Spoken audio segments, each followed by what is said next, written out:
So over here, we see a paper cutout of something that's called the Shiviti. Shiviti, Adonai l'negdi tamid, that we place God in front of us always. As I mentioned outside, there's certain reminders in the synagogue to remember that yes, this is a holy place and it's dedicated towards holy things, and we should have that in mind always. But tangible reminders, especially when we're facing the ark, never hurt. So this is a reminder to place God in front of us. And here we see on these little circles, it says, Da lifnei mi ata omed, know before whom you stand, which is a reminder to be sure to act with a sort of a spirit of reverence when coming into a synagogue. And as a rabbi, it's a reminder to keep the chatter to a minimum, especially during the sermon. And over here we have another paper cutout of something called the Mizrach, which reminds us, Mizrach literally means east, which way is east, to pray eastward towards Jerusalem. And in the little circles, we see a reminder of what we should aspire to do and to be. Sur Meirah, turn from evil, v'aseh tov, and do good. So here we find, again, two staples of a synagogue that you might have seen around before, or you might have seen them, not really noticed them, or seen them and just wondered about them but didn't ask about them. So we see a Shiviti and we see a Mizrach, and these are the two things that we brought. These were brought over from Brenham and are here now in the synagogue, reminding our congregants, as it reminded the congregants of Brenham, Texas, all those years ago, to keep the Kedushat HaMakom, the sanctity of the space, in their hearts and in their minds. So, Rabbi, how many times a week is this building used for prayer? This building is used every single day, twice a day, for prayer. It's used nearly every day for Talmud Torah, for learning Torah. And that's really important, because it's not just the big Shabbat, the big Saturday or Yom Tov festival prayer service that defines a synagogue. You could have a synagogue that everybody comes on Saturday and you have 1,000 people. But if nobody comes every day, then it's really just a building. And what makes a synagogue is, and what makes an Orthodox community really vibrant and strong is the regularity and the strength of a daily minyan. Minyan is a prayer quorum of 10 adult Jewish men that come every day, and thank God we have that here in Austin, 10 and more than that, dedicated Jewish men who come every morning, rain or shine, to join together and to pray and to make sure that this community is as strong as it can be. Those prayers are prayed in Hebrew? In Hebrew, yes. And what about on your main congregation services? How much is in Hebrew and how much is in English? Well, the services are all in Hebrew. There are sections of the service that we do in English. For example, the prayer for the welfare of our government is in English.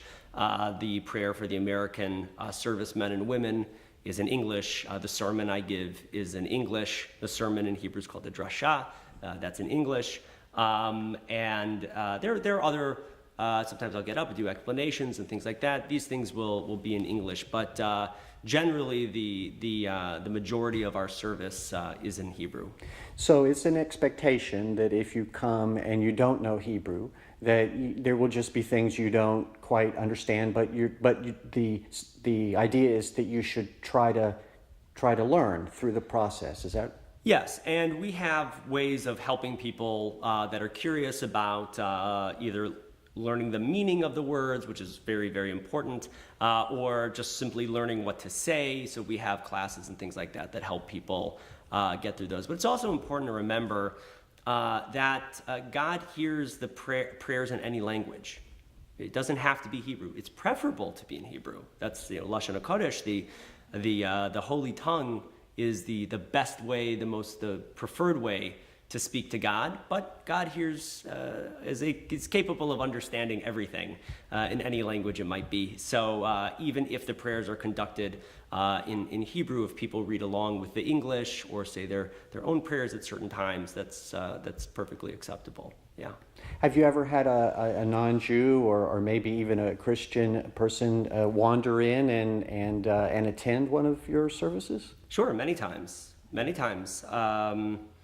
Non-Jews with no religion that are looking for something, and believing Christians that come in that want to check out what a Jewish Orthodox service is like. So we've had many visitors come in. Some people come in regularly to see what the services are like and to learn and to simply be a part of it. Do you think that happens at this location more frequently because of the famous story of this synagogue now? I don't know. There are some people that come in because they hear about the Orthodox synagogue that's on the campus, and some people might come in because they heard the story. But the people that come in for the prayers are generally more interested in the tefillah, in the prayer itself, and in Judaism and halakha and Jewish law and in Torah, than they are about the story of moving the building. That's great, but their interest more is in a quest for spiritual enlightenment and fulfillment. But there are other people that come in. We see them, at the end of services, for example. They'll come in when everybody's eating kiddush, having the reception after services, and kind of, they came in to see the building, and yet they see all of these people being together on a Shabbat, and I think so that's sort of a nice bonus for people that are really interested in the history of this building, and it's very interesting. But not only do they get to see the building, but they get to see Jews using the building, and that's, to me, the most fulfilling part of this. Is there any question that I should have asked? Well, I think the one thing that I would leave you all with is that everything in Jewish ritual has its place, and it was put there for a reason. And I encourage all of you to go over what was said here today and to look more deeply into it. There are many, many resources, either online or in books. Find a rabbi, call a rabbi up, say, I heard this and I'd like to learn more about this. Go visit a synagogue, see for yourself, an Orthodox synagogue or another type of synagogue, compare, contrast, and really become more confident with your place within the Jewish roots of your tradition.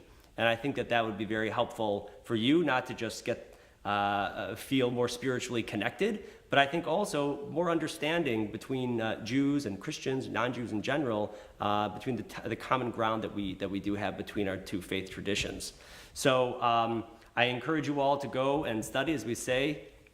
Go forth and study, tzeh ulmad, and please, I hope that you've enjoyed this, and if you have any questions, please feel free to contact me at our website, www.tiferetaustin.org.